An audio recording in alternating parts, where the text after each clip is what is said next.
Good evening, everyone, and welcome to tonight's event. I extend a warm welcome to all our staff, students, alumni, and supporters from around the world who are joining us this evening. And this is one of the advantages, I guess, of the virtual world that we're in. And a particular welcome to Brigadier David Innes, Deputy Lord Lieutenant of the Hampshire Lieutenancy, and other senior military guests and staff and officer cadets from all our 4 service units.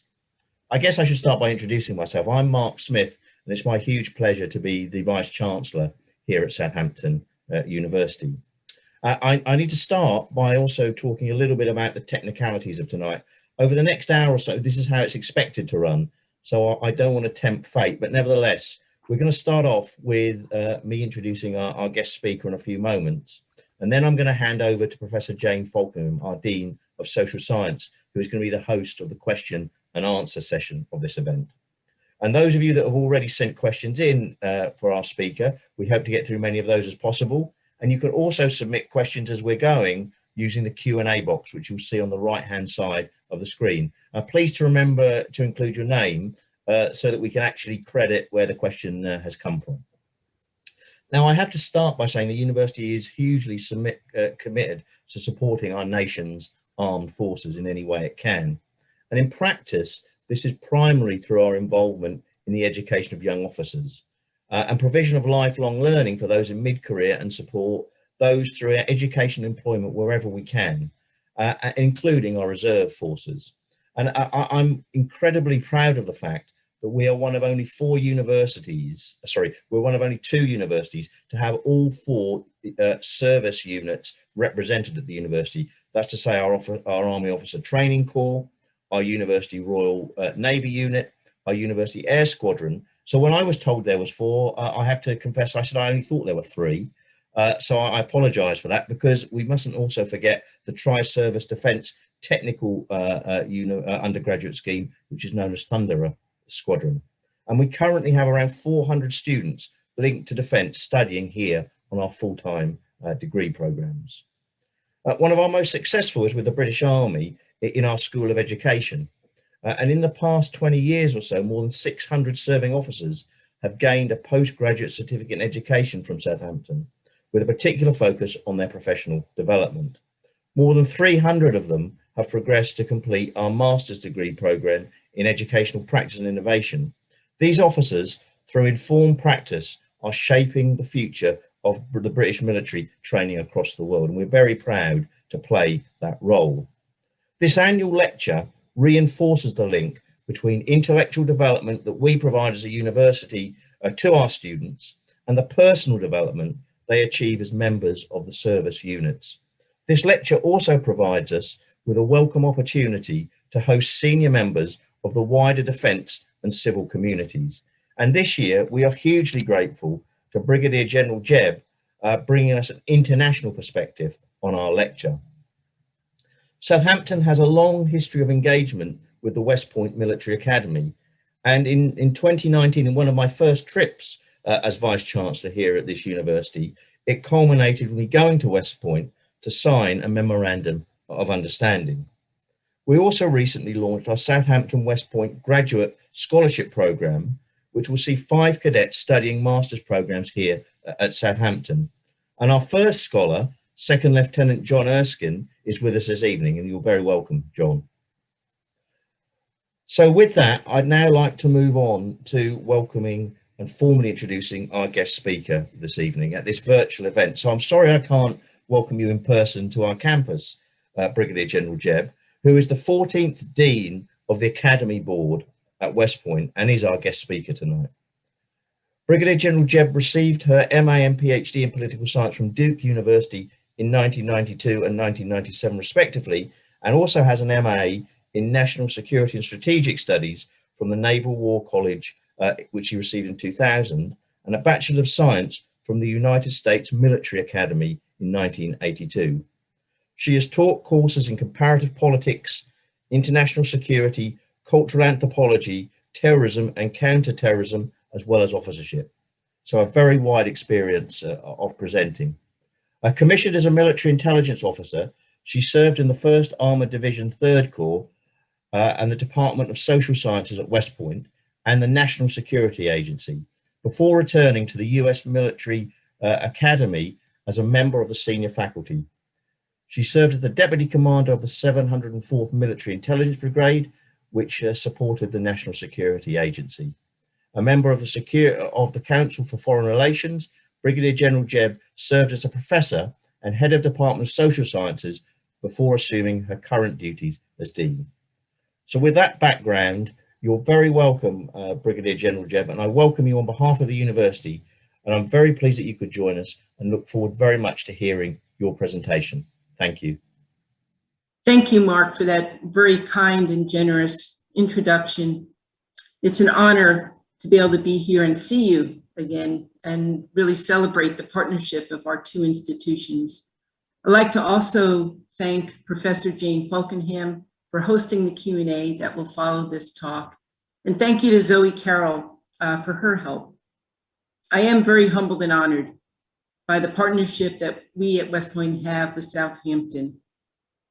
I would also like to thank the university's military service units and military education committee for their joint efforts to provide career-enhancing opportunities for officer cadets and visiting military scholars, and in particular, the Officer Training Corps under the command of Lieutenant Colonel Grenville Shigarnis for hosting Second Lieutenant John Erskine, who's Southampton's first West Point scholar. Our countries have always had a special relationship. We share values, we share interests, and we share common risks. Every time I've had an opportunity to serve with members of the British forces, I've always been impressed with their professionalism, intelligence, and empathy, whether it was serving together in Afghanistan, Iraq, or my most recent experience 2 years ago during the capstone course for newly promoted brigadier generals. Right now, our cadets are preparing for the Sandhurst competition, and it has been an important tradition at our academy that builds military proficiency, critical thinking, physical resiliency, and most of all, esprit de corps. With all this in mind, I'm especially grateful to share some thoughts on the power of education and its importance for our military members. After receiving some of your very thoughtful questions, I thought I would start by offering some thoughts on the security environment, both at home and abroad, the importance of trust in our democracies, the role of education and character growth for military leaders, and specifically discuss the challenges of artificial intelligence and autonomous systems before ending with some leadership principles. But first, let me offer condolences as we've been challenged by this global pandemic. I'm sorry for all of us who especially have lost loved ones. Let me also offer my disclaimer that what I'm about to discuss does not represent the Department of Defense, the Department of the Army, the Academy, my mom. It's just me, my own thoughts. So I'll begin with sharing a bit about what kind of world now and for the next decades our graduates are entering. 2 years ago, as I mentioned, I participated in that capstone class, which included a trip across the United States visiting all our major military commands, as well as a trip to Southwest Asia, visiting Abu Dhabi, Dubai, Jordan, Saudi Arabia, and Oman. In all, I was struck by the accelerating pace of change. If I were to share some trends I observed at that time, they were a return to great power competition with China and Russia, as well as a focus on North Korea, Iran, and terrorism. George Smiley from the Le Carre novel in 1991 said, "Without the bonds of ideological conflict to restrain us anymore, our troubles are just beginning." Perhaps he was right, I don't know. I think we will continue to wrestle with the ideology of hate, but it will come in different forms. Second, threats are accumulating. We will see political instability and crises of legitimacy, but they may not be just in ungoverned spaces. Third, international norms are being contested, and the speed of technologies are outpacing these norms as well as laws. These changes require our militaries to think in more than one domain at a time, simultaneously operating on land, on sea, in the air, in space, in cyberspace, in more than one geographical region at a time. Success will be more about synchronizing and integrating actions than sequencing them. We must engage in these contested spaces with a new mindset rather than a binary concept of conflict, peace, or war. We must accustom ourselves to this contested space that is not quite war, but definitely not quite peace. One need only to pick up a newspaper to see the complexity and exponential change in our security environment. Whether you're tracking climate change, rampant urbanization, untold cyber activity crossing the private-public sector, massive refugee populations, the growth of technologies such as robotics, hypersonics, AI, cyber, biotechnologies. Clearly, these factors can have positive but also adverse impacts on the globe's nation-state system and international norms. Our world is one of dynamic change. In short, change is the new normal. In the past, people have said that the US Army has been successful not for having it right, but for getting it right. In this modern dynamic environment, that space for getting it right is contracting. The changing world comes with a great deal of uncertainty. And as problems multiply across contested domains and regions, we will need to find and execute innovative solutions quicker than ever before. I remember when the Army Surgeon General, Lieutenant General Nigel West, and a West Point classmate of mine, shared that during the Ebola crisis a few years ago, that it was the Army's microbiologists in big white puffy suits with pocket flip calibrators who were the ones on point for our national security. Who would have imagined that? And yet, I'm here before you in another pandemic that has changed the way we do business, interact with one another, and view some of our long-held assumptions about healthcare worldwide. This past year revealed difficult challenges which highlighted the importance of education, particularly a liberal arts education. A liberal arts education focuses more on how to think than what to think. That is, to think like an economist, but necessarily be one, or think like an historian or like a philosopher. The opportunities for this interdisciplinarity also inculcates humility, knowing one discipline does not have all the answers. The liberal arts embed experiential learning, which fosters humility, confidence, and self-awareness, all those traits that prepare one for lifelong learning, intellectual curiosity, and human agency for improving the human condition with an ethical foundation. In this moment that calls for increased understanding, empathy, and community, institutions of higher education serve to help stitch our communities together, not just nationally, but internationally as well. How do we learn about one another? How do we learn from different perspectives, ideas, and lived experiences if we don't have institutions that are accessible, supportive, and equitable across races, religions, nationalities, genders, and myriad backgrounds and talents, and provide a quality education? Our priority must always be to attract, develop, retain, and employ people representing a diverse community, all bringing a wide range of perspectives and talents to the learning environment and to our militaries. Both our democracies rest on its citizens to trust one another. Political culture is an important measure of that trust and helps us understand legitimacy. And legitimacy is at the heart of our democracies. Gabriel Ammon and Sidney Verba coined the term civic culture, which is a type of political culture necessary for a healthy democracy. It describes a culture in which people tolerate one another. They feel that they have a voice and influence, that they trust one another and their political leaders, and they are loyal to their political system. The civic culture says that people must tolerate one another. I would go further to say that people should not just tolerate, but embrace one another. The civic culture calls for trust. How does one engender trust unless we get to know one another?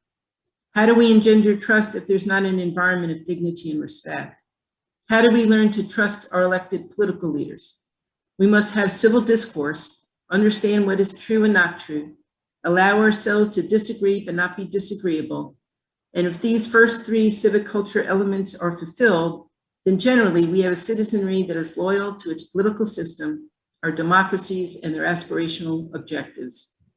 Our nation's futures will rest on human agency, your agency. Ultimately, our democracies are a human endeavor, and we must face difficult challenges such as racism, sexual assault and harassment, social justice, divisive politics, and this pandemic with love in our hearts and commitment to one another. And one of the cornerstones of our democracies is the mutual trust between the military and the society it serves. And institutions of higher learning bring military and civilian students together, which is so necessary for building trust. Yes, there are many issues facing us as military leaders and as citizens. We have the opportunity to think critically, to identify bold solutions to large problems. Martin Luther King Jr. reminds us of the importance of education.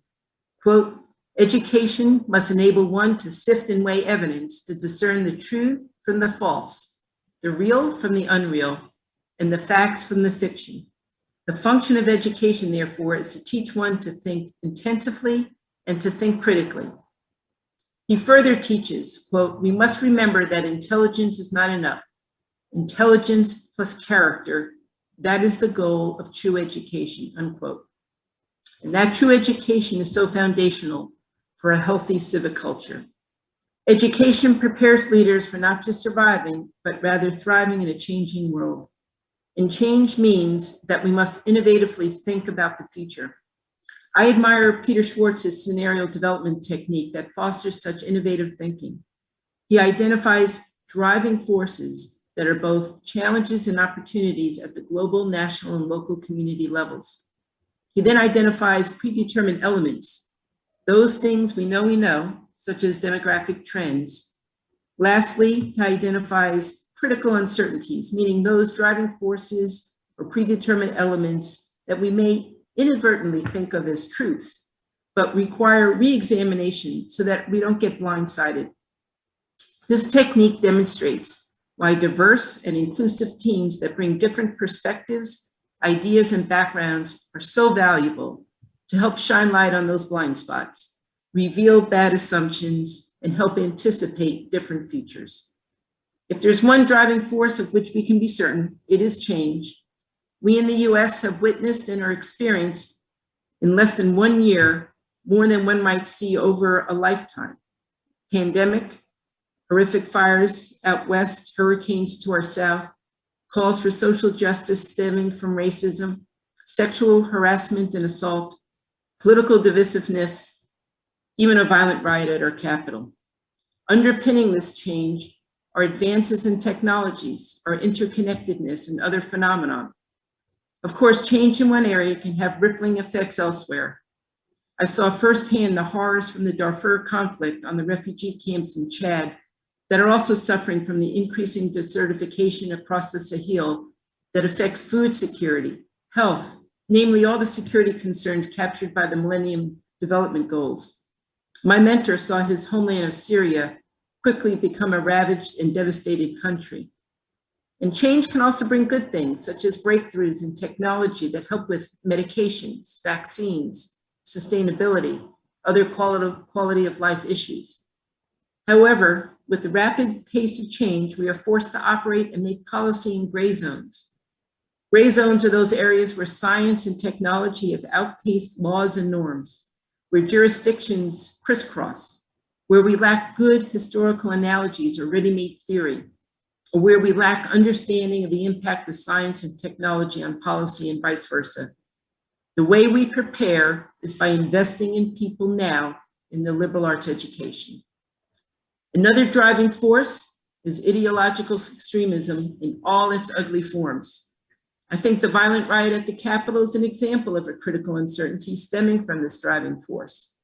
And as military leaders, we must have the courage to look inward and work to ensure that our values guide us in all that we do, to include eradicating such ideologies of hate amongst our ranks. You may have heard of the Fort Hood report that described the tragic sexual assaults and harassment behaviors found all too prevalent. MLK's description of true education equips and empowers us to inculcate our organizations with values. Our nation's people are trusting that you will do what is best for the nation and its values. To work through your concerns, spend some time in self-reflection. Actually pause and think and analyze the situation, and then communicate your concerns with your leadership. Trust is delicate, and to maintain the trust of our people, you must be committed to living and leading with character. You must be honest with yourself and with others. Do not allow yourself to become an automaton. Think, question, and listen as you pursue a professional life that is guided by honesty to yourself and those around you. Our nations will constantly be evolving, and so must we continuously learn, stretch, and develop to meet our nation's requirements. Your education has given you the tools to think critically and creatively and to boldly communicate your ideas. And the military training space has given you the ability to lead your peers unless you have practiced leading, but also equally important, listening. As a professional, you are a member of a profession, a team. Put in the work to be competent in your skills. Commit to being a leader of character through change. I want you to know it's okay to be uncertain at times about your profession. Study, question, discuss, explore to help you continuously solidify your commitment, as it will not always be steady. It is okay to be uncertain, and sometimes you will have bad bosses. You're going to witness people around you make mistakes, big and small. Lead with character, but also lead with empathy. You too will make mistakes, and you will need to underwrite an atmosphere in which mistakes are possible. The development of your professional identity will be a series of small steps you take each day you wake up, some forwards and some backwards. Hold high expectations for yourself, but also allow yourself and others some grace. None of us are perfect professionals, but each day presents an opportunity to try again. Our militaries can position themselves on the leading edge of change if we are brave enough to ask, what's next? Not to be complacent, but always stretching, being bold, prudently accepting risk while always grounded in our values. This mindset must permeate at all levels. There were several questions about our profession and the challenges and opportunities of technology, specifically artificial intelligence and autonomous systems. Insofar as we define leaders as decision makers, the growing field of autonomous systems and artificial intelligence represents a new wrinkle in the concept of leadership. Leaders make decisions based on their experience, their goals, their critical thinking, and their perception of the situation. Autonomous systems necessarily do the same thing. They consider their experience or their stored data and training set, their goals, their programmed optimization metric, and their perceptions, their immediate sensory input, to make decisions, and then they affect those decisions as output. It may seem like a vast gulf between a general of armies and a facial recognition algorithm, but their principles of operation are perhaps not too dissimilar. The primary distance between them is not substance, but scope and scale. And as history has shown, in matters of technology, scope and scale can rapidly and unexpectedly increase. It bears remembering that for some of us in our lifetimes, cellular phones have come into existence, going from common to ubiquitous to necessities of modern life. Autonomous systems may similarly undergo a sudden rapid expansion, leading to a world where many, if not most, decisions are made by algorithms. Thus, in recognizing the similarities between human decision-making and autonomous systems, we are forced to consider the implications for leadership as a concept. In considering how artificial intelligence will affect the military profession, I've reflected on the Army's Mission Command Doctrine. Mission Command is our leadership philosophy, our attempt to codify how the best leaders blend the science of control and the art of command to motivate their troops and instill in them purpose and direction. In exercising Mission Command, Army commanders are guided by 6 principles: providing clear intent to subordinates, using a mission order framework, maintaining mutual trust within the enterprise, creating shared understanding, exercising disciplined initiative, and accepting prudent risk. Each of these principles captures an essential facet of military leadership, and each must be examined in light of the potentially disruptive advent of artificial intelligence on the battlefield. For each of these principles, the implications must be considered going both ways. That is, autonomous systems may both receive orders from humans and may issue orders to humans. The latter case may sound extreme or alarming, but the reality is not far off. We may never authorize a computer to order soldiers to attack or maneuver in a specific fashion. However, if a computer is allowed to authoritatively provide intelligence analysis in reaction to which a commander will maneuver, then we have effectively placed that commander under the computer's control, albeit indirectly. So we must consider the implications of humans receiving direction from computers, whether it is in the form of direct orders or in the form of unchallenged advice. In some regards, autonomous systems already possess capabilities at or near the level of human leaders. AI excels at limiting decisions to constraints and at evaluating risk against set criteria. However, the mission command principles also illustrate areas where decision algorithms must advance if they are to seamlessly integrate with human leadership. Autonomous systems must be able to innovate and imagine, developing reasonable options when provided only broad intent and guidelines. Systems must be able to intelligently query human counterparts to develop situational understanding and must intelligently provide information to those humans to establish mutual understanding. And perhaps more importantly, they must earn and maintain trust between themselves and human leaders. We trust human leaders, like our soon-to-be West Point graduates, to satisfy all these requirements, in large part because of their character. We develop leaders who are innovative, prudent, communicative, and bold. We trust these leaders because of the values on which their character is based. Those values give us confidence that whatever conclusion they may draw, it will be in line not only with the needs of the moment, but with our larger goals and interests as a nation. As I consider the increased presence of non-human decision makers on the battlefield, I find myself asking, what values do these systems hold? On what foundation does their character rest? An underlying set of values serves as the qualitative bedrock for any decision maker, human or autonomous. When leaders are guided by values, the shifting demands of present circumstances are less likely to obscure long-term desires and overarching priorities.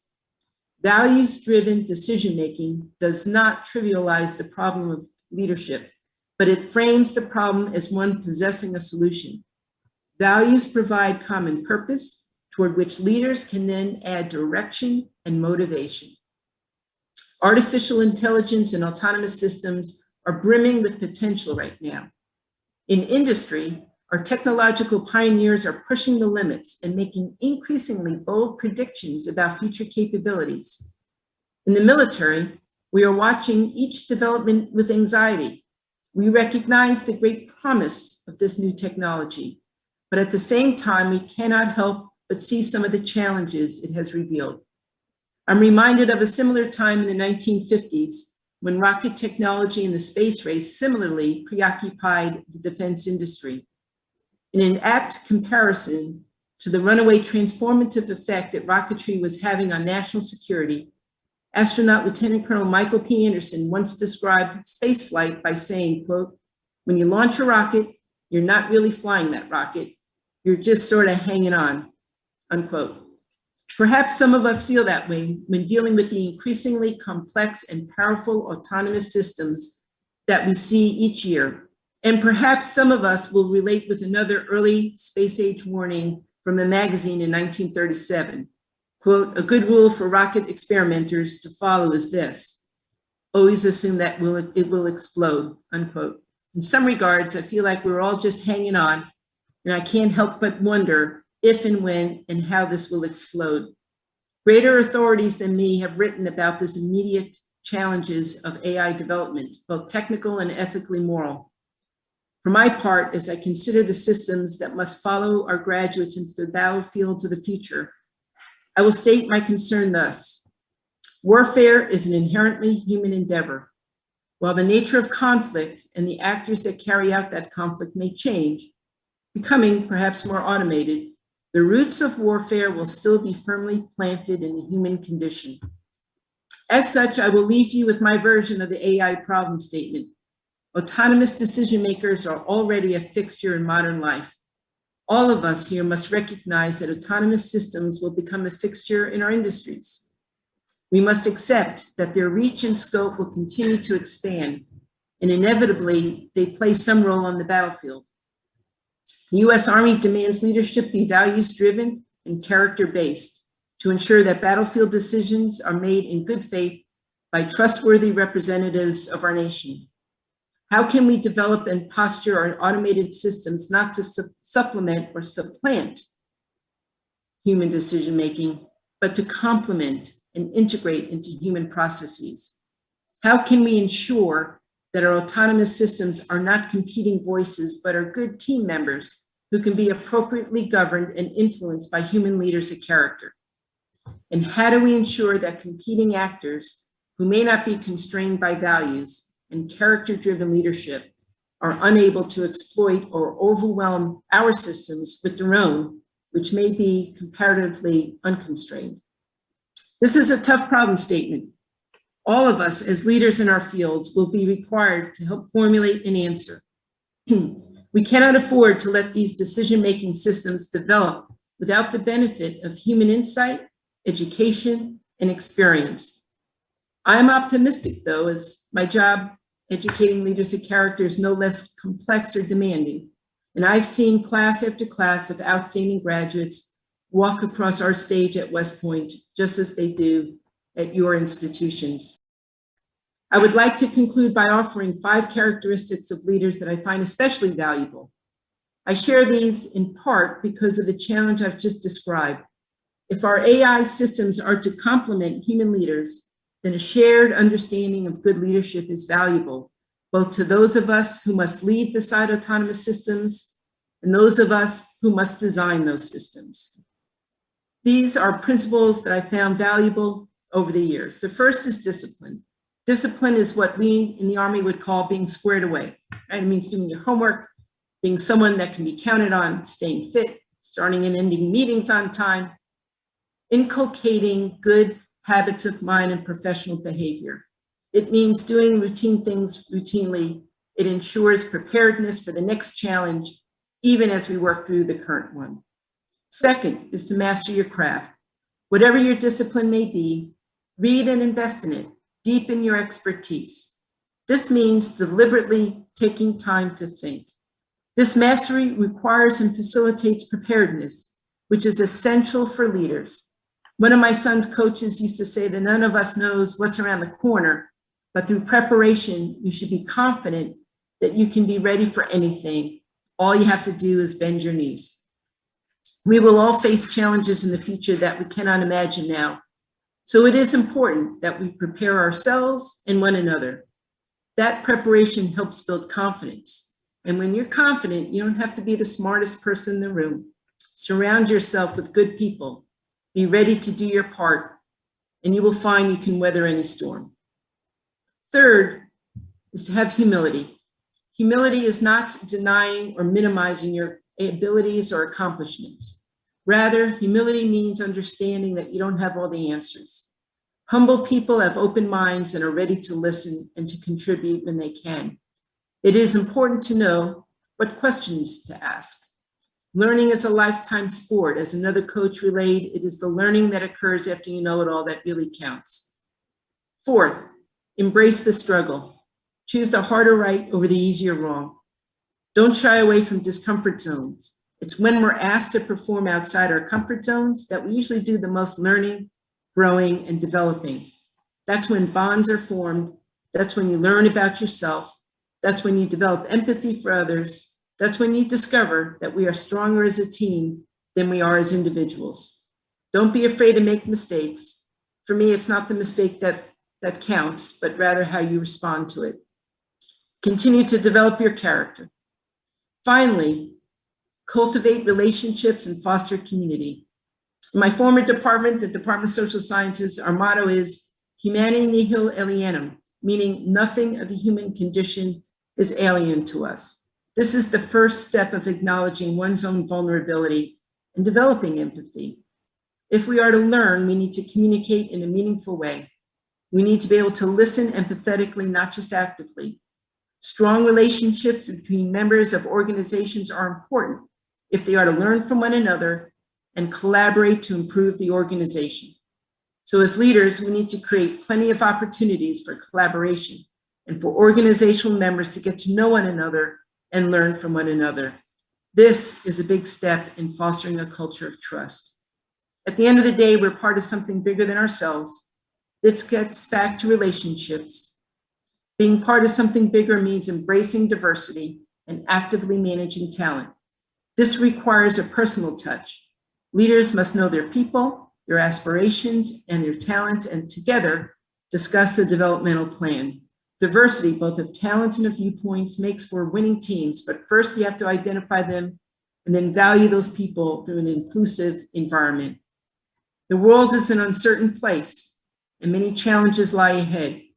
The challenge of how to develop AI and what role it will play is one of the greatest questions humanity will have to answer, and it will be in the context of changing dynamics at home and abroad. Education helps prepare leaders to approach such questions of this magnitude with an appreciation of the evolution of the human condition and our changing dynamics. I love what the 19th century philosopher John Dewey has said about education. Quote, I believe that education must be conceived as a continuing reconstruction of experience, that the process and the goal of education are one and the same thing, unquote. Educated leaders who are humble, confident, and self-aware will know how to harness and value the talents of their diverse teams and continuously reconstruct their own experience and that of their organizations while drawing upon foundational values as a guiding North Star. I'm honored to have joined you today, and I'm excited to see what tomorrow holds for all of us. Thank you. Thank you. Thank you, Brigadier General Jebb. A truly inspirational lecture. I've been taking notes on the leadership qualities throughout. I know now I've got to be squared away. I've got to bend my knees. I've got to have make lifelong learning a lifelong sport, be a bit uncomfortable and listen. And I think those are all fantastic qualities. And also from the first part of your talk, trust, the importance of trust, the importance of honesty. I think these are all really inspirational. So thank you from the bottom of my heart for a really stimulating and inspirational lecture. We've got some colleagues on the line who want to ask some questions, and I'm going to start off with Lieutenant Colonel Chaganis, who's commander of the university's officer training course. Grenville, if I may. Good evening, ma'am. I'd echo Jane's thanks for such a fascinating and really wide-ranging lecture, and I'm delighted to have the chance to ask that first question.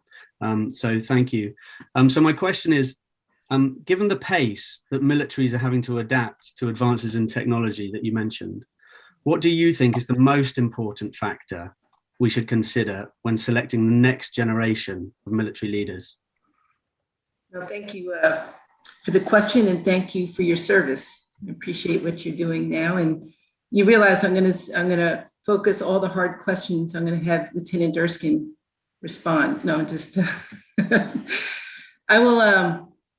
When we think about the factors for the next generation of leaders, it is multifaceted given the complexity in which they're going to be asked to make decisions and act and so forth.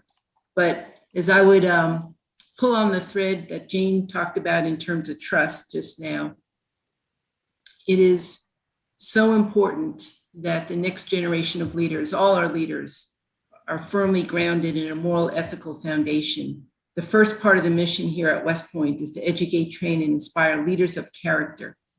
And that is essential. And we do it through an academic program, and we do it through a military program, and we do it through a physical program. And this notion of character is hard to get your hands around, right? I like to think of it as it's the measure of the connectedness one has with one's own humanity, but how to think about it from a moral ethical standpoint, given the vast change that the world is experiencing, the fact that our lieutenants are going to be making decisions in spaces where there are no laws or norms, and they'll have to draw upon that. And that's an important piece when you think about militaries in democracies specifically, because we need to earn the trust of the people we serve. And that moral ethical foundation is so critical to ensure the citizens into whom we serve know that we're going to be making those decisions with that foundation. That is so critical going forward. And of course, we can talk about the importance of critical thinking. This whole pandemic, I think, has been has demonstrated, right, the effects of critical thinking and adapting and figuring things out and being mission focused while keeping health and wellness number one, and how we consider all those different factors. So I would say there's not just one factor, it's a combination, with the most important being that development of character. And the fact that, we talk a lot about humility, and that really, I think, is a sign, right, of people who want to learn and want to grow, and there's no end to that, right? And that is something that we embrace. So I would offer those comments. Thank you. Thank you for that. The second question is going to come from Second Lieutenant John Erskine, who is Southampton's first West Point scholar, who's currently with us in Southampton studying for a master's in applied GIS. So, John. Yes, thank you. And thank you, ma'am, for that great presentation. It's interesting thinking about education, having finished West Point, now being here doing this. And typically, military officers pursue postgraduate education to fill a specific role, such as coming back to teach at West Point. So I'm curious, beyond these initial assignments, how have your postgraduate studies influenced your career and helped you develop as an officer and a leader? Yes, no, thank you for that question. And it's great to see you, albeit a screen, but knowing that you're in great hands out in Southampton. So I think you have to look at education, I think, holistically. It's so important on so many levels, not beyond what you're learning in the classroom, right? It's the relationships that you're forging with, I'm sure, at Southampton, from people all over the world. Those relationships that you forge, especially in the development of critical thinking and learning, and are so valuable and so rich that you'll be able to draw upon those relationships years from now, having had the opportunity to learn from your different classmates as well as professors. That's a huge part of the experience.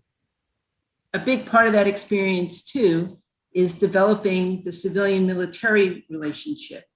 That is so critical, again, a cornerstone of our democracies, to ensure that the military and the society it serves, that there's mutual trust. And so mutual trust doesn't happen from an organization to another organization. It happens at the individual level in developing those relationships.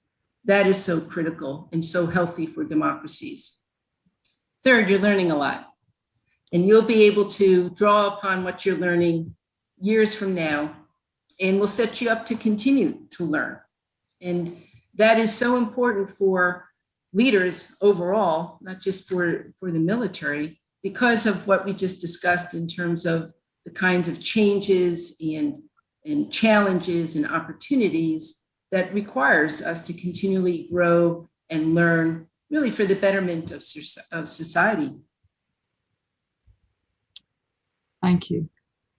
You're welcome. So the questions are now coming in pretty thick and fast through the Q&A. So I'm going to skip my own opportunity to ask a question and see if it dies down as we go through. I've got one coming from Patrick Crowley, who's the Chief Executive of the Southeast Reserve Forces and Cadets Association. And he asks, is the National Guard offered the same educational opportunities as regular personnel? So I don't know, in fact, of the National Guard, what the different pathways there are, but certainly National Guard officers, especially the ones I've been able to know, have opportunities to go to continue their education because it's so important for their continued growth. I don't know the specific, if you will, systems in play in the National Guard. I'm more understanding of the active duty, if you will, the active duty opportunities. But I'm sure through some exploration with your particular force that you'd be able to find what opportunities there are to continue in graduate school, because it's certainly an important part of building leadership and critical thinking and strategic thinking as you go through the ranks. Okay, thanks. Another one is from Matthew Corney, who's a student at Cranbrook School, which is a local school. What would you describe as the most useful skills for any member of the military, regardless of their rank? Useful skills. Well, I don't know if this is a skill, but I would say love of people. It's really important. So that would be number one. This is a people business, and it's the relationships and true caring. And I talked with cadets here about what it means to be a professional. And it really is loving your soldiers, because if you love your soldiers, you're going to make sure that they're trained, you're going to make sure that they're taken care of, you're going to make sure there's an environment, a culture of dignity and respect. And so it all derives from that authentic feeling of how you regard your soldiers. Here, it's how we regard our cadets. Well, and that kind of links into the next question, which is from Jasper McGarry, who's an acting pilot officer at the Southampton University Air Squad. And he's kind of comparing the West Point experience with the UK university experience and saying, do you think that students at West Point Academy miss out on exposure to a wider set of viewpoints because they're academic cadets, specifically in a military institution? Yes, no, I appreciate that question. And each institution, right, provides perhaps a unique culture or experience and so forth. But what I will tell you that at West Point, we are very much outward looking. Mm-hmm. And we are not insular. So first of all, I would say from our curriculum, when I say a broad liberal arts education, and we embrace academic freedom, it is learning to think from different perspectives and being exposed to different guest speakers and different walks of life. We have a very diverse student body, so you get to learn from one another. We have a very dynamic faculty. Every year we get a third of our military faculty turnover, so they're bringing in the latest from the graduate school programs from all over. We send about 150, not in a pandemic, normally about 150 cadets go to semester abroad. We have about 1,000 cadets over the summer take some kind of academic enrichment. It could be working across the United States, if you're working in a Congress member's office, to working with industry, to working or learning with other organizations overseas.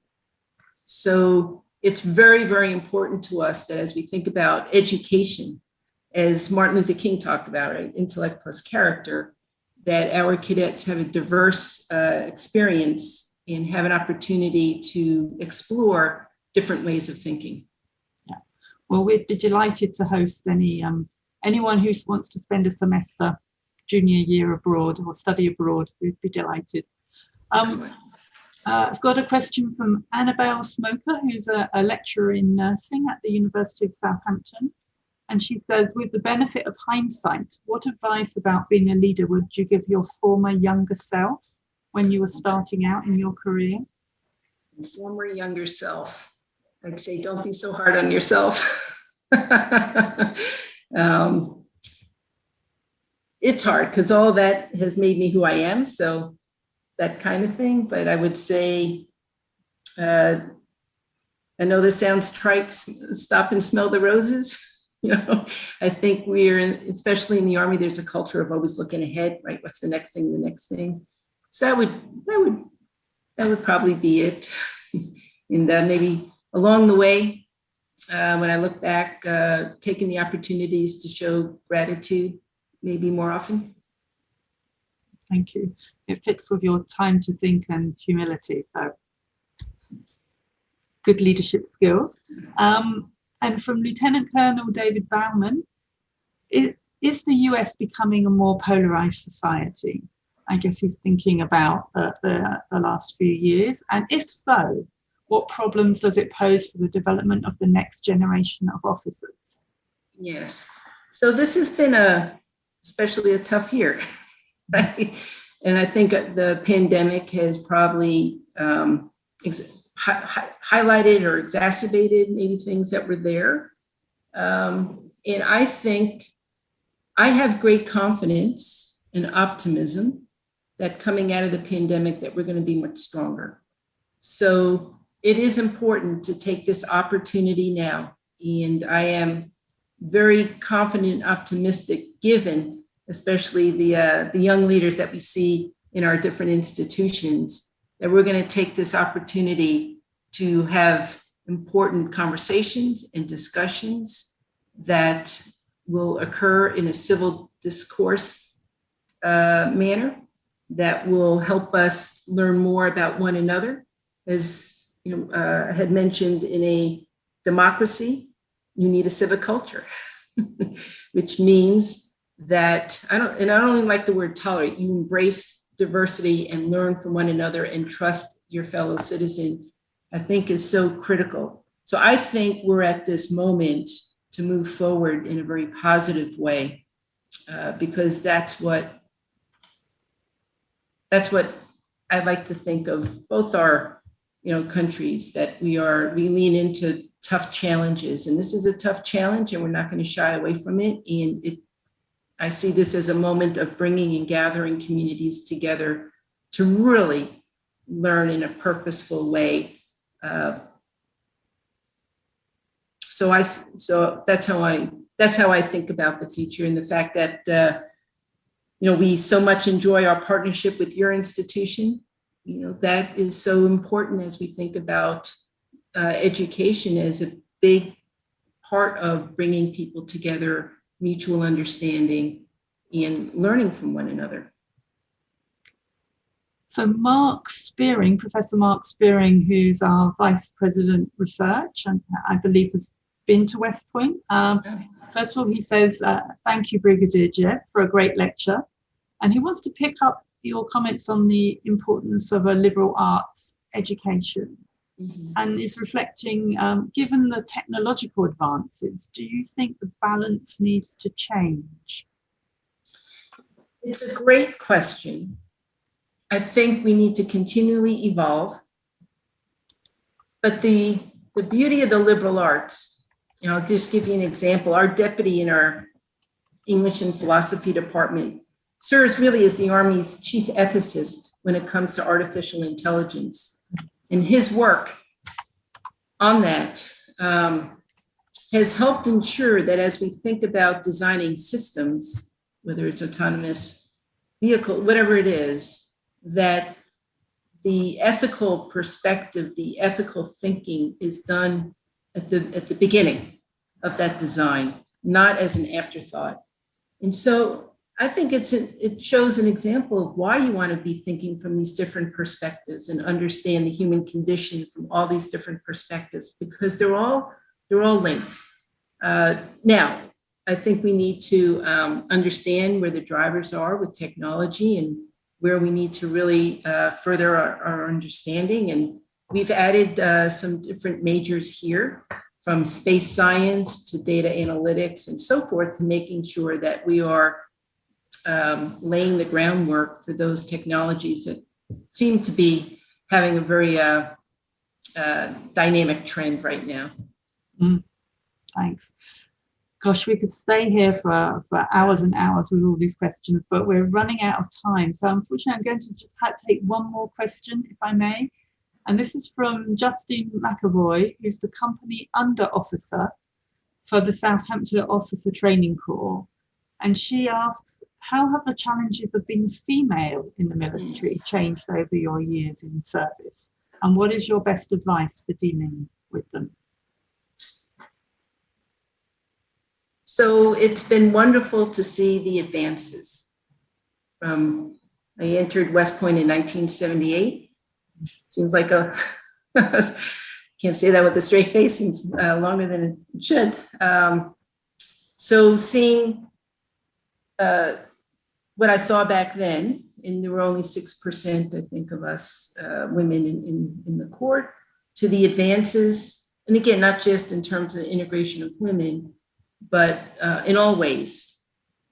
Having said that, we are a human organization, and we have to remain vigilant. I made some remarks in my presentation about the Fort Hood report that came out, which shows you can't let up and you can't let your guard down in terms of always doing those things that are going to foster, enhance, and inculcate a culture of dignity and respect for everyone. And when we talk about the importance of diversity, it's important not just to identify diversity, if it's going to be in terms of gender or race, ethnicity, religion, all the different ways we might measure diversity, but also to value them. Right? It's one thing to identify, but then to value and truly inculcate a culture of dignity and respect.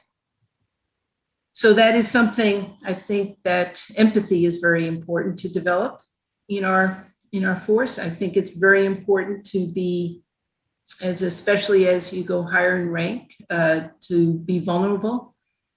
If you want to invite, right, discussion and invite a mentor-mentee relationship, I think that's very, very important. I think it's important if you're for our young men and women to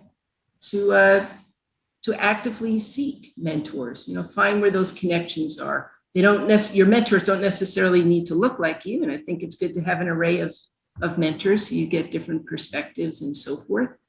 But I would encourage to actively seek those kinds of relationships, and they're lifelong. And I'm very fortunate and blessed to have mentors to this day who I reach out to and ask for advice and get their thoughts on different issues. So I would encourage those kinds of traits, that kind of environment to set and to actively set the example in those ways. Thank you. Really great advice. Thank you so much. I think I'm now going to hand back to the Vice Chancellor. Okay. Thank you so much, Jane. I really appreciated the opportunity. So it falls to me to close this event. And can I start by adding my thanks to those of Jane, Cindy, in your splendid lecture. One of the great pleasures of my job is that you get to go to a huge number of various events and you learn and see a whole range of perspectives. And tonight was no different. I learned something from your lecture, which gave us a different take on things. And anyone that can get George Smiley into a lecture has my admiration. So thank you very, very much for that. But I also need to thank some other people as well. I need to thank Dr. Hugh Labert, Dr. Joss King and Major Klassen, as well as the staff at your end at West Point for their support of facilitating this event. And I'm clear there's a whole range of other staff as well, because I just have to turn up and say a few things. I know there's a lot of hard work goes into these events, and I'm hugely appreciative of all the people who have made this happen. And I look forward to this event being a further catalyst to our strengthening relationship between ourselves and you at West Point. The Military Education Committee have asked me to thank you on their behalf as well, because it was far from certain that we would be able to continue this series of lectures, which have been taking place for some time now. And your willingness to engage with us in a virtual sense is greatly appreciated by them. And they thank you, and also Second Lieutenant Erskine, who's been an outstanding ambassador for the West Point Military Academy, and they're also looking forward to developing the relationship between us. So with that, if I could also now just turn to the audience, because there has been an audience out there, And can I say thank you on behalf of the university for spending your time with us. And I'm sure that you've got a huge amount out of that. So with that, thank you again, Cindy. Thanks to the audience. Thanks to colleagues. Have a great evening. Thank you.